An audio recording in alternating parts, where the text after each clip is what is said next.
Hello everyone. Radhe Radhe, जय श्री कृष्ण। आप सब कैसे हो? आशा करती हूँ कि आप सब ठीक होंगे। मैं वीरक्षा त्रिवेदी विधिवाणी लॉ जुडिशियल चैनल में आप सबका हार्दिक स्वागत करती हूँ। तो दोस्तों, आज का थंबनेल देख के आप समझ ही गए होंगे कि आज अपना बहुत ही खास टॉपिक रहेगा biodata versus resume versus CV. CV यानी कि करिकुलम विटे। तो इसको मैं पूरा डिफरेंस आपको 9 पॉइंट में समझाने वाली हूँ और एक मैंने स्ट्रक्चर तैयार किया है कि बायोडेटा, रिज्यूम और सीवी का प्रारूप कैसा होना चाहिए, यानी कि आप ड्राफ्टिंग करोगे कैसे और ड्राफ्टिंग करते समय आपको कौन कौन से टॉपिक पर विशेष ख्याल रखना चाहिए, वो मैंने पूरा टॉपिक वाइज लिखा है। आप आगे समझ जाओगे। तो सबसे पहले देखो, मैंने एक फिगर बनाया है बायोडेटा, रिज्यूम और सीवी का। तो सबसे पहले बायोडेटा में ह्यूमन का फिगर रखा है ताकि आपको याद रहेगा कि मैरिज के काम में भी अगर हम बायोडेटा देते हैं प्रपोजल तो कैसे देना चाहिए। फिर दूसरा है आर, जो सबसे छोटा होना चाहिए, 1 से 2 पेज का। तीसरा है सीवी, जो 2 से 5 पेज तक का होता है। ठीक है, तो अब हम डिफरेंट समझते हैं। तो सबसे पहले हम स्ट्रक्चर देखते हैं। तो बायोडेटा का स्ट्रक्चर होता है वेरी सिंपल, एकदम सिंपल लैंग्वेज में आपको लिखना है। ठीक है, कोई हाई फाई लैंग्वेज का यूज़ नहीं होएगा। ठीक है। दूसरा है आपका रिज्यूम, समराइज देना है, मतलब मेन समरी लिखनी है आपको, डिटेल में नहीं लिखना ज़्यादा। और तीसरा है आपका सीवी, जो अच्छे से लिखना है परंतु डिटेल में लिखना है। ठीक है। अब आपका सेकेंड पॉइंट आ गया यूज़। तो बायोडेटा का यूज़ कब होता है? तो मैरिज और गवर्नमेंट जॉब। ठीक है, आप समझ गए होंगे मैरिज और गवर्नमेंट जॉब में बायोडेटा कैसे लिखना होता है, मैं आगे दिखाने जा रही हूँ। अब रिज्यूम में क्या होना चाहिए? तो रिज्यूम जब हम देते हैं तो जॉब फॉर फ्रेशर और लोअर प्रोफाइल्स, मतलब आप जब पहली बार किसी को देने जा रहे हो अपना रिज्यूम, तो आप फ्रेशर हो, ठीक है, कहीं आपका जॉब का एक्सपीरियंस नहीं है, तब आप रिज्यूम दोगे। और तीसरा है जॉब फॉर हायर पोजीशन, वो कब देना है अपने को? सीवी में। जब भी तो वो लंबा हो जाता है, कितने पेज का हो सकता है? 2 से 4-5 पेज तक का भी हो जाता है। ठीक है, वो आपको मैं आगे बताऊंगी। थर्ड टॉपिक है आपका पर्टिकुलर्स।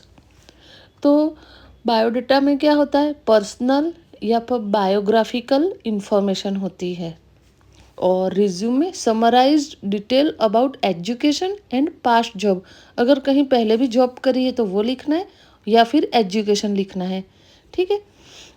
और सीवी में आपको लिखना है complete detail with personal, education and professional.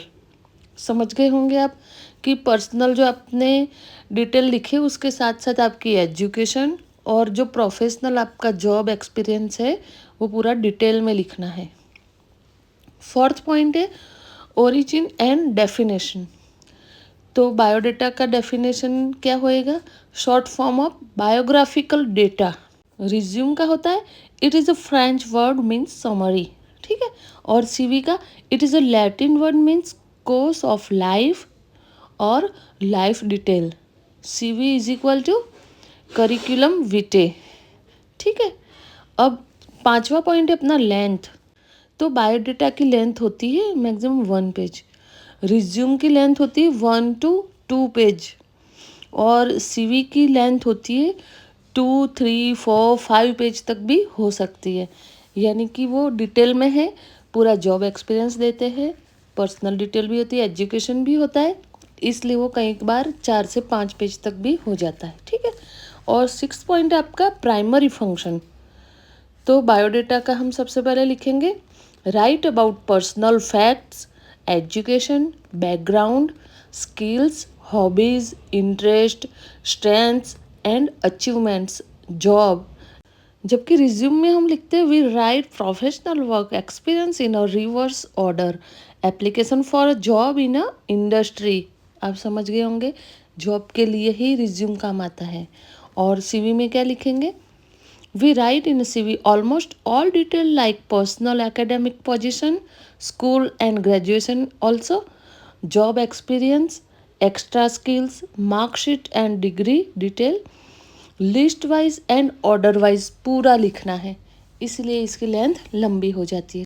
अब नेक्स्ट पॉइंट है आपका गोल। तो बायोडेटा का गोल क्या होता है? Describe more information of individual and his personal attributes.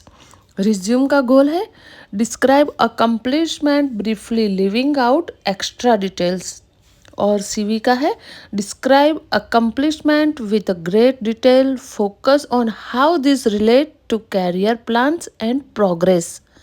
ठीक है, अब हम नेक्स्ट पॉइंट देखते हैं, फोकस और व्हेन शुड यूज़, मतलब सबसे ज़्यादा फोकस किस पे होना चाहिए, इसका आपको विशेष ध्यान रखना है। जब भी फर्स्ट जो इम्प्रेशन होता है आपका कि आपने बायोडाटा में क्या लिखना था रिज्यूम में लिख दिया, रिज्यूम में जो लिखना था वो सीवी में लिख दिया, तो ये मिक्सअप ना हो, इसलिए ये टॉपिक मैंने दोबारा अच्छे से लिखा है। तो फोकस किस पे होना चाहिए बायोडाटा में, applying for job in government institute और ऑफिस और मैरिज। ठीक है, और रिज्यूम में when applying for a job internship etcetera. And CV में आप क्या क्या लिख सकते हैं और कब लिखना है, when applying for fellowship, academic position, work experience and achievements. You can also include summarize job and internship if you are a fresher. तो आप समझ ही गए होंगे कि कब लिखना है और क्या क्या लिखना है। ठीक है, अब नेक्स्ट जो है टॉपिक आपका डॉक्यूमेंट टाइप। तो बायोडाटा का टाइप होता है कंसाइज, ठीक है, यानी कि संक्षिप्त, जितना हो सके छोटा, और रिज्यूम का भी कंसाइज। सीवी का स्टाइल रहेगा कॉम्प्रिहेंसिव, यानी कि विस्तृत, पूरी डिटेल देनी है आपको सीवी में। ठीक है, और अब देखते हैं रेफरेंस। तो बायोडाटा में रेफरेंस हो भी सकता है, नहीं भी हो सकता, तो आप क्या लिखोगे, मे और मे नॉट बी इंक्लूड, और रिज्यूम में शुड नॉट इंक्लूड, और सीवी का रेफरेंस कैन बी इंक्लूड, आप उसमें रेफरेंस लिख सकते हो। यानी कि सीवी लिखने से पहले आपको जिससे रेफरेंस दिया था कंपनी का, इंडस्ट्री का, उसका नाम आप लिख सकते हो। ठीक है, ये होता है आपका तीनों के बीच में डिफरेंस। तो गाइज इन दोनों पेज का आप स्क्रीनशॉट ले लो और अपने नोटबुक में अपने हिसाब से आप लिखो।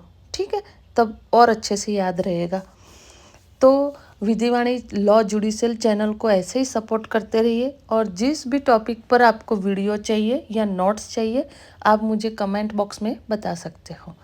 और आगे विधिवाणी लॉ जुडिशियल चैनल की जो भी पीडीएफ है AIBE को लेके, यानी कि ऑल इंडिया बार एग्जामिनेशन को लेके, वो मैं फ्री ऑफ कॉस्ट में टेलीग्राम पे प्रोवाइड करा रही हूँ। तो विधिवाणी लॉ जुडिशियल चैनल को आगे बढ़ाने के लिए कमेंट करना और शेयर करना ना भूलें। Thank you very much.